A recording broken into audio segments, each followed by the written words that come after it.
Hello. So, decided to go live because I need to decompress and I figured I'd come on here to do that. And hopefully it resonates with someone.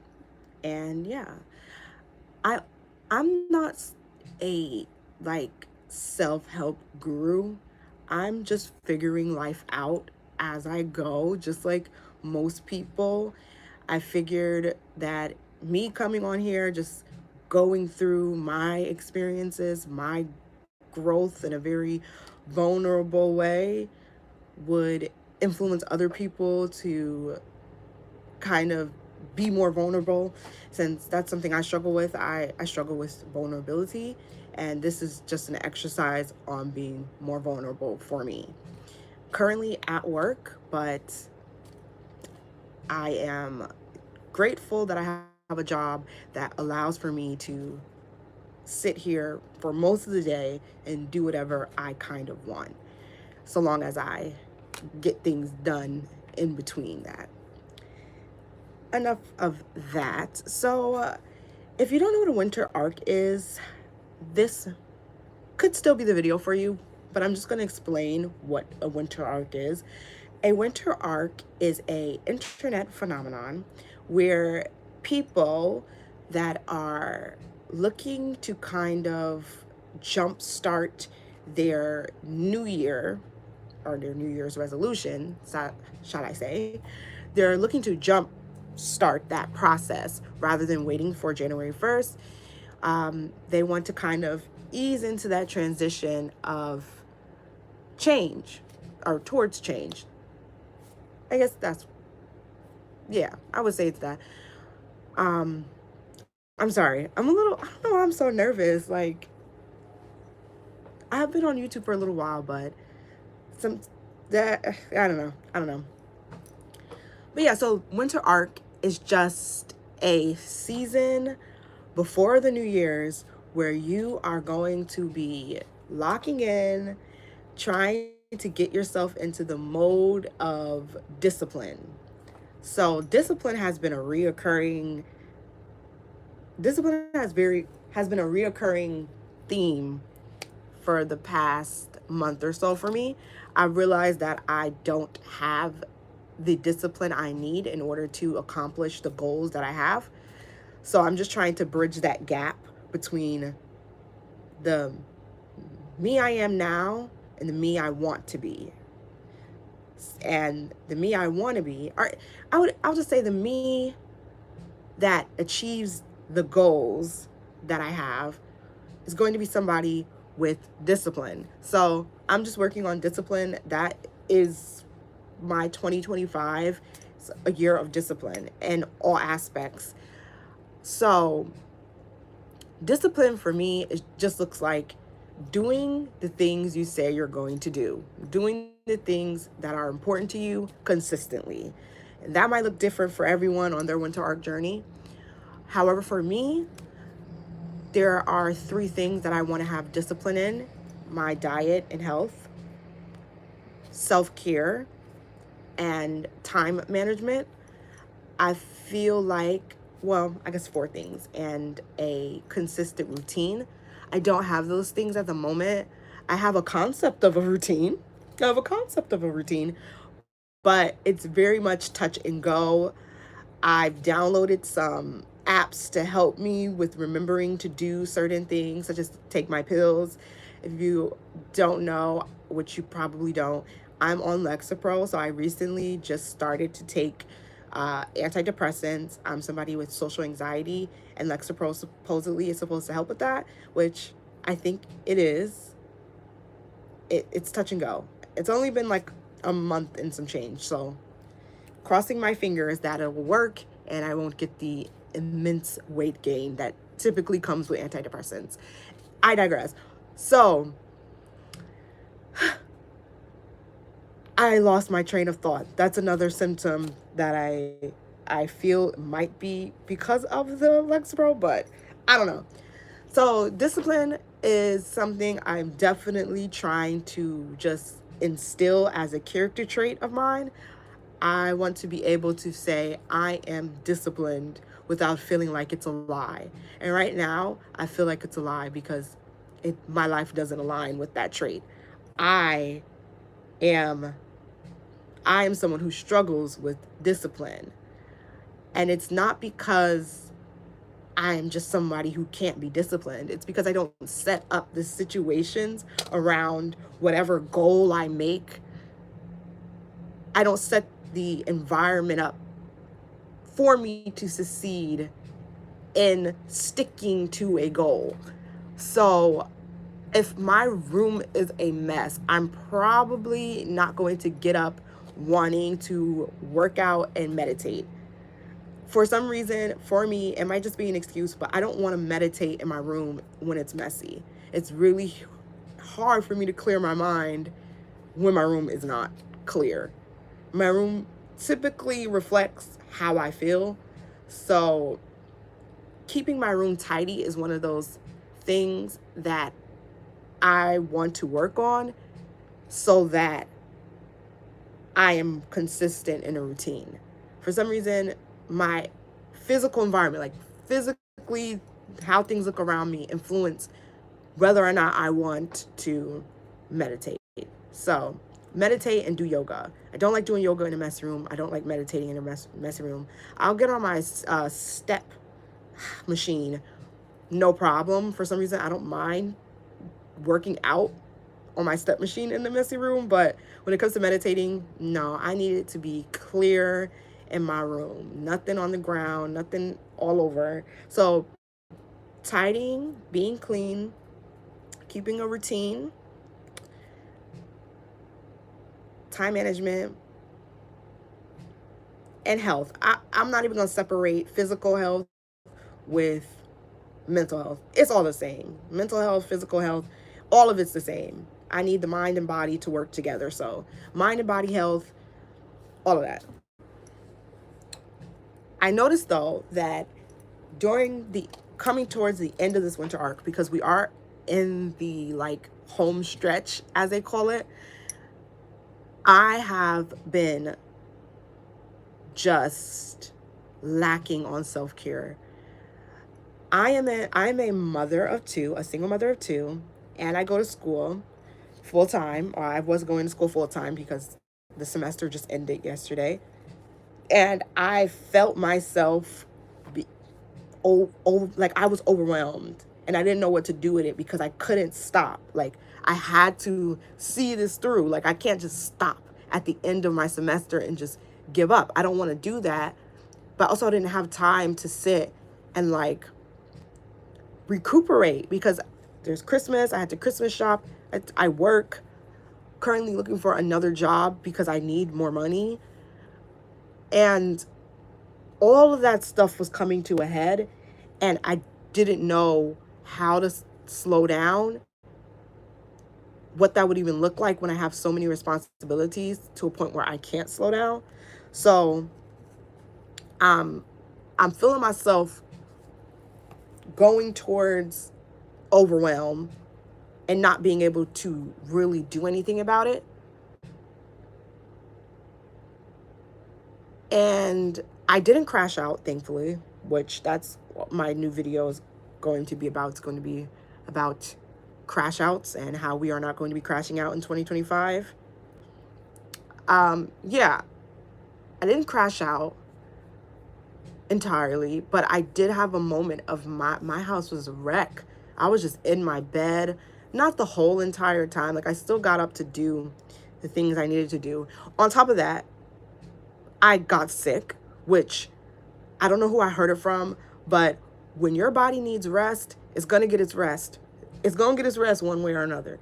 And so my body, I feel like when I need rest and I don't give it that, I will get sick and it will force me to get rest, which I don't want my body to have to like be sick, like actually physically sick for me to give myself permission to lay down and rest. I don't want it to get to that point. I feel like at that point it's too late. So I'm just trying to figure out how to give myself rest before I'm burnt out, before I'm on the brink of crashing out, as they say. So I think that I'm still kind of struggling with self awareness. I think that I'm somebody who is very hyper independent. I do not know how to ask for help to a point. It's so bad that I don't even know when I need help. Like, it's that bad. I don't even know when I need help sometimes.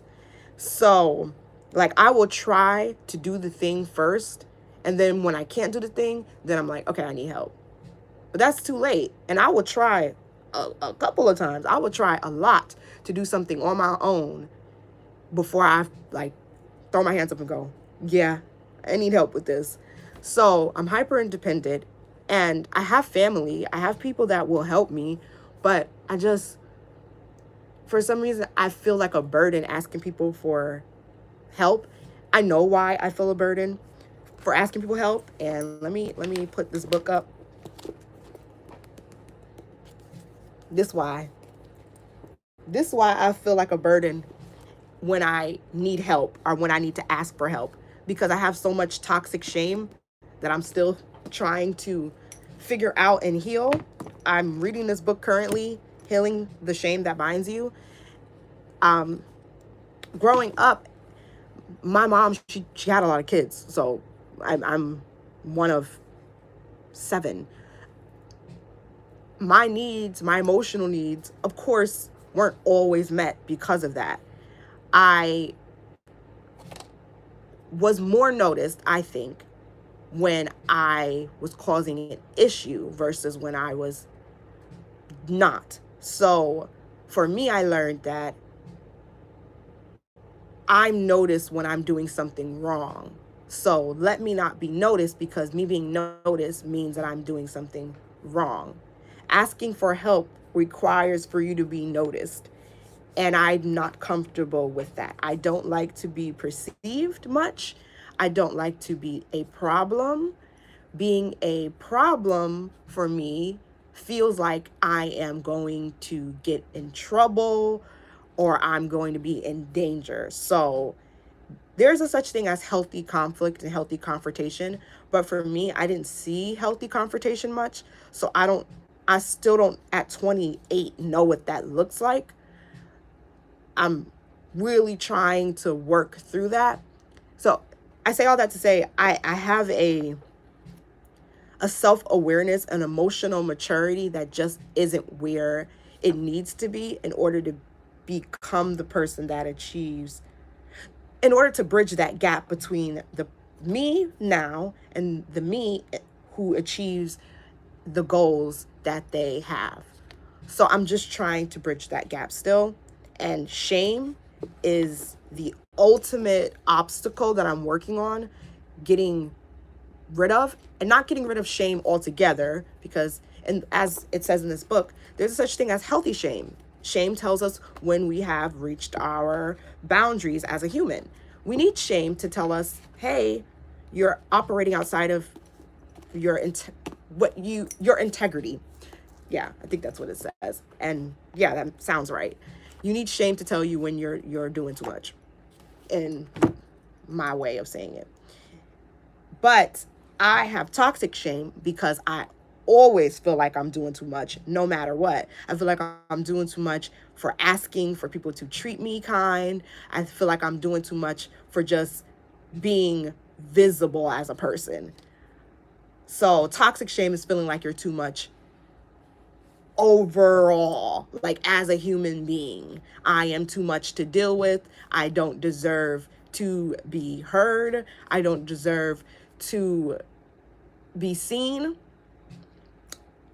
It's a lot. It's a lot. And I didn't even realize how bad the shame I have was. Or yeah, I didn't realize how bad it was. I've been very, what is the word I'm looking for? I intellectualize my feelings a lot. I have a lot of distance between feeling my feelings, if that makes sense. I don't feel my feelings. I sit them down in front of me and analyze them, but I don't feel them. And I made a breakthrough with my therapist when we were talking about the things I learned in therapy. And I finally broke down and kind of spoke to her about a memory that has been causing like shame for me. And, I was crying, and she was like, she comforted me, and we kind of talked. And then at the end of that, I kind of like, I was wiping my tears and stuff. And she was like, well, what made you feel comfortable telling me this? Because we've been seeing each other for, it was like 3 years, and I never had like that moment of vulnerability with her. And I was like, I'm not sure, but I suddenly realized that, you know, I know the things you tell me are true. I know that I'm a person that shouldn't beat myself up for something I've done a long time in the past when I was a child, or I shouldn't beat myself up for things that I did as a child that was, I was a child. And yes, I shouldn't beat myself up for that. I intellectually know that, but I do not feel that. I still feel like I'm somebody unworthy of love because of my childhood. I still feel like I don't deserve much. Intellectually, I know that that's not correct, but I don't feel that. And I'm trying to get to a point where I feel my feelings match with my words, I guess. I know what healthy sounds like. I know what healthy sounds like, but I don't know what healthy feels like. I know what healthy even looks like in other people, but I don't know what that feels like and looks like for me, because I've been unhealthy for so long that things that are not productive, they are normalized for me. And I don't have a friend group at all. So I don't have a friend group where people can kind of check me on when I am falling into toxic shame, or falling into these patterns of behavior that lead to self betrayal. So it's just me and my therapist trying to navigate this, but I need people in my circle as well outside of therapy, because I only see my therapist every week or two. And right now I haven't seen her in a minute because of a whole switchover and stuff like that. But I need people who see me every day in my life, or, relatively on a frequent basis. I need people to be able to kind of be like, hey, this interaction might be cause for self-reflection, because I noticed that you do this, I noticed that you do that. These are things my therapist is not necessarily going to be able to notice, because she's not around me 24/7 or a lot. So it's one thing to sit down and talk to somebody in that type of very clinical setting versus out in the real world. And I think that I haven't had the chance to kind of flex my emotional, like, not flex. I haven't had the chance to develop emotional maturity outside of how I show up as a parent. Being a parent is a very reflective experience. I I am okay with being vulnerable with my kids. I mean, I still struggle with that. I won't sit here and say that it's at where I want it to be, but friendships, I feel like, would allow for me to really show up in, how am I trying to say this? Having friends would allow for me to be able to practice what I'm basically preaching, or practice what I'm learning in therapy. I mean, I could feel like I'm this person that's going towards healing, or healed. I mean, whoever is truly ever just healed with an ED, but I'm going towards healing. I'm going towards a healthy mode of thinking. I could give my, I could, I gotta slow down. I get worked up sometimes. I can have sort of confirmation in friendship that I'm on the road towards healthy. If I'm just alone all the time and I'm doing good alone, I mean, I could do good alone. It's not hard to be alone for me. I'm naturally introverted, but being around other people is when I notice these things I need to work on. And then I have my blind spots, of course. If I have friends, they will be able to go, hey, I noticed you do this. This is the thing you need to work on. Just a second, doing my job, just for a moment. Just okay. And back. um, yeah. One of the things I want to do, this is like a tangent, kind of, but not really, because it all kind of ties in eventually. Um, I want to do a silent retreat in 2025. I am very interested in Buddhism, particularly Tibetan Buddhism. And a silent retreat for me, I feel like would give me the reset I need, just like a breather that I need to just kind of tie everything in that I've been learning on my own through reading self-help books, reading my um, Buddhist teachings. I think that it would bridge that gap between, I love that phrase, bridge the gap between intellectualizing my feelings and feeling my feelings. I think Buddhism is I would say philosophy and religion, but for me, I follow it as a philosophy. It's a philosophy that really prioritizes being aware. And I need more awareness. I am used to detaching, removing. I am used to being all the way over here while I'm here. I'm used to that separation. And Buddhism and meditation and things in that realm help to normalize you being present in your body. So I think a retreat, a silent retreat in particular, would be I don't want to like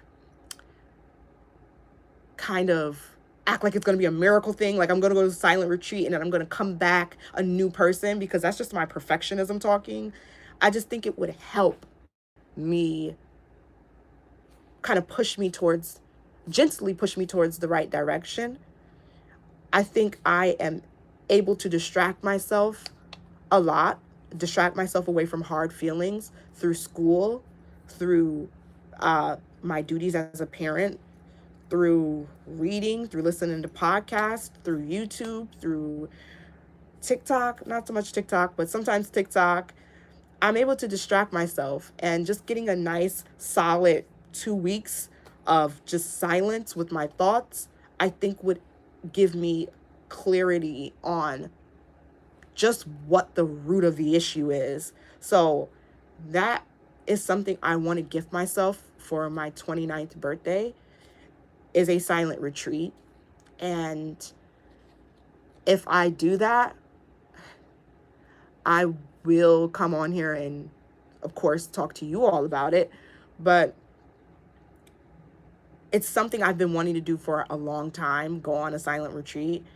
But I just never felt like I'm the person to do something like that. It's hard to explain, but I have all of these limiting beliefs and all of these ideas about who I am, and none of them align with the type of person that I think would go to a Buddhist retreat. I'm like, who do I think I am? I'm too angry of a person. I'm too spiteful. I'm too anxious. I'm too afraid to do something like that. You couldn't go to a retreat by yourself. Are you crazy? You're going to stick out like a sore thumb. You're going to go crazy. That's a big fear of mine. Losing uh, losing my attachment to reality because of, various mental health illnesses I've seen in people around me that are my family, outside of my family. I just have this fear of losing my grasp on reality. So I'm like, what if a silent retreat jump starts that inside of me? What if I have this seed of, for a lack of better words, I know it's a loaded term that's kind of like not the most productive, but what if this retreat jump starts this seed of insanity in me, and I leave worse than what I started off? I just start to catastrophize. I think that's the word. I just start to think of all these catastrophes in my mind of how this could either be the best thing to happen to me or the worst thing. It's like very extreme. I sometimes think that maybe I could have some type of mood disorder. I don't know. I'm also scared to explore that, because if it's true, I'm not secure in the thought that, I feel like I'm not secure in self enough to not allow that to become a defining characteristic of me. Like if I was to find out, let's say I was bipolar, would I start to like play into this kind of like self-fulfilling prophecy? Like, okay, this is how bipolar people act. This is why I'm acting this way. I can't control it. I can't help it. I'm not stable because I'm bipolar. I would it make me stop trying to work towards stability because I'm bipolar? Would it make me give up and go, well, there's no use in trying now. I'm bipolar. Like, how can I be a Buddhist bipolar person? That doesn't work. How does that work? That is a philosophy and religion based on balance, and bipolar is, the stereotypes I have of bipolar disorder is a person that is incapable of balance. You're literally tipped on each side of the scale. You're never balanced. That's the image we get from media, from whatever it is. And I'm not sure if it's true. I'm sure it's not true, actually. Why I'm saying I'm not sure for sure. I'm sure it's not true. But I don't know. I don't know. I just think that with this winter arc, it's kind of transcended self-growth, and it's mostly a path towards self-awareness. I'm not interested in getting the most fit body, most an ass stacked like a stallion. I'm not interested in that, in the superficial aspects of a winter arc. I work out because I feel good when I work out. I hope to lose weight, of course. That's a part of it. I'm not gonna lie, but for the most part, I work out because I feel happy. I feel pumped up and ready to attack the day. So yes, working out is a part of my winter arc. Yes, eating more healthy and more mindfully is a part of my winter arc. Yes, getting more subscribers on my YouTube channel, that's a part of the winter arc. Becoming more consistent with my content, of course. You know, these type of more external, extrinsic values, yes, of course, that's a part of my winter arc. But I'm realizing that in order to succeed in any of these external goals I have for myself, I am really going to have to take a long, hard look at who it is I believe I am, what it is that has led me to believing I am this person, or what it is that led me to have this self-image, and what it is I'm doing to fix it, and what it is I'm doing that harms my self-growth journey. I realized that I was kind of excusing behavior that wasn't doing me any good recently, specifically when it comes specifically in terms of a situationship that I've been in that is extremely toxic. Extremely is not the best word. That is toxic. We argue constantly, and even when we don't argue, there's this tension that there is about to be an argument. We tiptoe around words around each other, And I was holding on to this situationship because I don't have friends. So I was using the situationship as a placeholder for a friendship, which I've mentioned in a previous live. But during this winter arc, I realized if I want to accomplish any of the goals that I have, if I want to accomplish self awareness, this situationship is clouding all of that. It's sending me into a place of regression, I think is the word.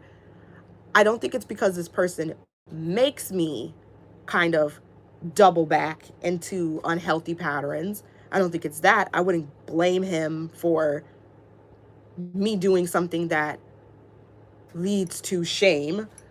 That that's not his fault that when we argue I say things that are not kind. I just think that we are so incompatible that when we are around each other, it is turmoil constantly. I don't think we ever was compatible. I spoke to him about this personally, that because I struggle with vulnerability, because I am so scared of being seen, I showed up initially in the relationship we had as a totally different person, as this person who didn't have opinions, who was very like passive, who's very like whatever you say goes, who's very like, oh my God, you're awesome. Just putting him on this like pedestal of like, you are this cool, great person, and I cannot do anything for you to leave me or abandon me because you are God's greatest thing on earth. And that wasn't fair to him, and it wasn't fair to me because I betrayed myself in order to keep somebody in my life. And I also betrayed them by showing up as a person that I wasn't. And slowly, of course, after 4 years of knowing somebody, because I've known him for almost 4 years, that mask is going to go away. That persona is not going to stay. So slowly, I became more opinionated. I became more argumentative, because what he was saying didn't align with my personal values. And before, it was the same. What he was saying didn't align with my personal values, but I wasn't in a I wasn't comfortable enough speaking up on those things. So I just allowed for him to be his self and say his things and not push back on it, even though it bothered me because I was scared of being abandoned by him, because I still thought of him as this like majestical person who was just so great and so good. And of course, as you know, get to know people more after 4 years, you start seeing flaws. And I never thought of these flaws as something that I couldn't I couldn't deal with at all. I kind of justified the flaws and I was like, oh, these aren't that big. I could work with this. At least he's not this. At least he's not that, because I'm used to dealing with people that are extremely um not extreme. I don't like using that word. People that are clearly emotionally unstable because of my own emotional instability. But his, why are they sitting? I'm sorry, I'm working, so I'm just seeing what people are doing. Like, what are we doing? Um, I was used to dealing with people that are more emotionally unstable than I am. I feel like me and him, we have the same flaws. This situationship I ended, we're both avoidant, but we're both anxiously attached as well. So it would be this thing where we're passive aggressive because we are not comfortable in directly asking for what we want. So that passive aggressiveness just builds up to a point where we're just like, you know, fuck it. Now we both ain't shit. And it wasn't healthy for none of us. It wasn't healthy. It isn't healthy. I say all that to say I ended the situationship, and I didn't do it by ghosting, which I'm more comfortable with doing because, of course, like I said, I'm avoidant. So I'm more comfortable with just ghosting someone. I just was like, let me do this in an emotionally mature way. I messaged them, didn't call them though, so maybe I could have did that better. But I messaged them and I said, hey, I I am I have a lot of room to grow right now. I have a lot of things I need to work on. Basically, I have a lot of things I need to work on, and I haven't showed up in the best way during our friendship. I don't think this friendship is helpful for either one of us, and I am going to remove myself for those reasons. And I know that if I called him, we would have just ended up still talking.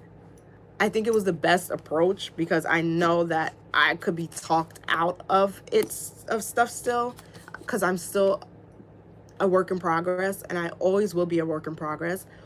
But yeah, where I'm at right now, I know that if I spoke to him, he would be able to kind of persuade me into thinking that we could figure this out.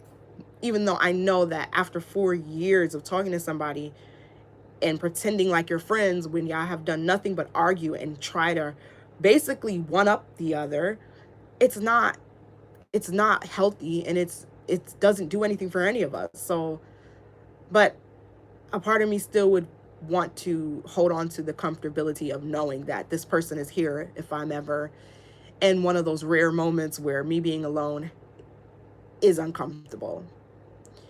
Or I noticed, which I mentioned in a previous live, that I used him as a way to escape away from the problems in my life. Like when things became super stressful, I was like, let me go and hang out with Bakari. I said their name. I didn't mean to say their name. Okay. I would hang out with them, and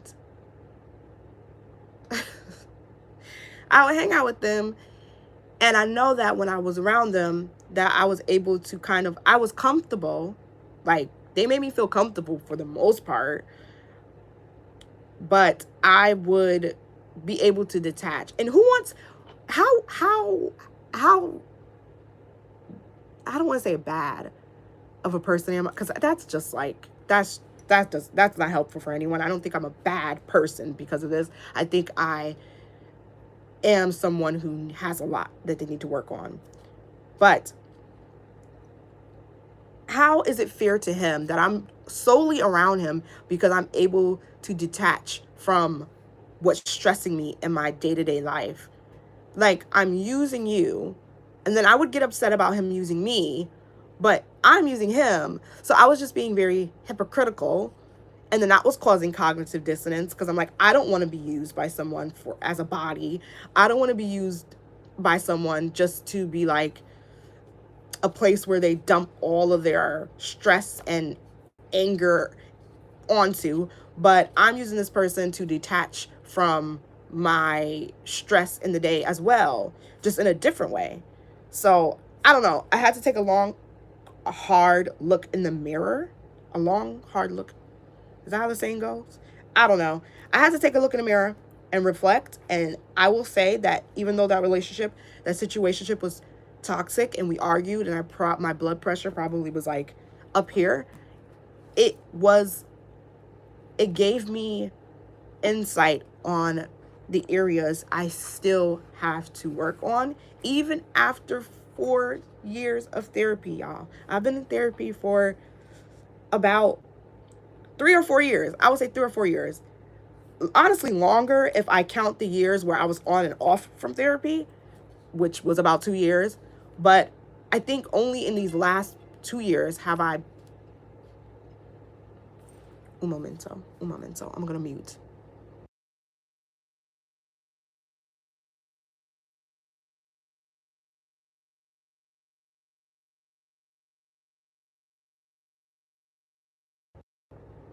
Okay, never mind. They didn't need help anymore. Not sure what happened. I feel like only in the last year of therapy was I actually internalizing what I was learning.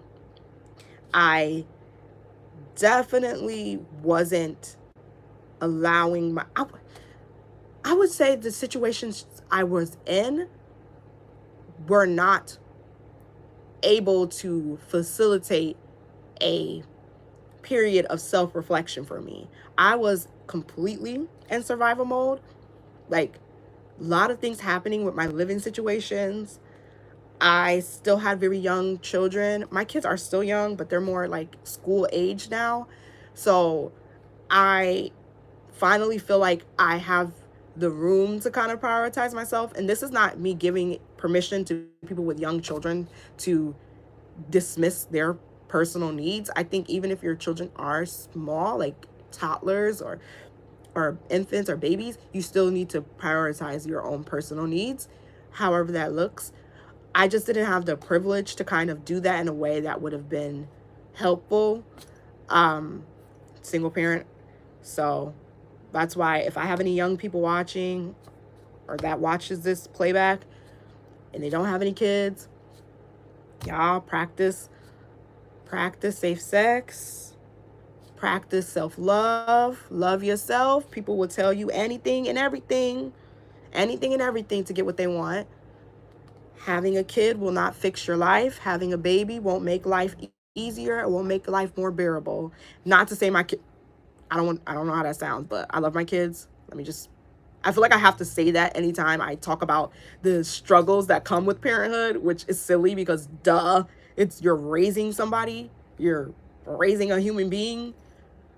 Of course it comes with struggles, but I just have to give the obligatory. I of course love my kids. They are the they make my life bright, of course, but the responsibility that comes with being a parent is not for people that have not developed a strong sense of self, that have not developed emotionally healthy coping skills, that are emotionally unintelligent. And anybody under the age of 25, they do not, this is just my opinion, it's extreme maybe, they do not have the emotional maturity and impulse regulation skills in order to be a effective parent. So I'm just dealing with a lot of shame that comes with being a parent that's young, because I know that I didn't show up in a way I that meets the standards that I have now today as a parent. And I'm not going to let myself drown in guilt and shame because that doesn't help my kids. I'm just going to, like I've already done, made a pact with myself and my kids that every day I'm going to be showing up better. And I'm always going to try to be present when it comes to how I interact with them, knowing that they are humans. They deserve a parent that is understanding, who doesn't make them feel like they are responsible for my feelings, that they can express to me when they're upset with me. They just feel free to express themselves emotionally. And that's just always what I'm working towards. And I know that in order for my kids to feel comfortable expressing themselves to me in a vulnerable way, I have to be comfortable with being vulnerable as well in every emotion, not just happiness, not just joy, but also like with anger, expressing that in a healthy way, not suppressing it. I'm good at suppressing anger. I'm good at doing that. But being able to be angry without it leading to unhealthy actions and behaviors. Anyways, my stomach is starting to hurt, and I don't know. It's probably just because I'm on a period, but I'm going to go.